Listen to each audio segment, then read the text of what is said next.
উনি তো পাশ করা ডাক্তার। আচ্ছা মা, ঠিক আছে, আমি গিয়ে বলে দেবো। হাই কি কুক করে যে বাবা আমার এই ক্যাবলার সাথে বিয়ে দিয়েছিল তা ভগবানই জানে। না এবার এখানে হা করে দাঁড়িয়ে থাকবে নাকি যাবে?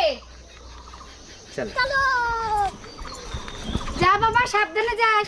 দুর্গা দুর্গা। এই যে তুমি প্রথমবার শ্বশুর বাড়ি যাচ্ছ খালি হাতে ঢ্যাং ঢ্যাং করতে করতে, দেখতে কেমন লাগে? দুটো আম নিয়ে গেলে হতো না? আরে বাবা, তুমি কি এখন খবরের কাগজ শোনো, রেডিও পড়ো?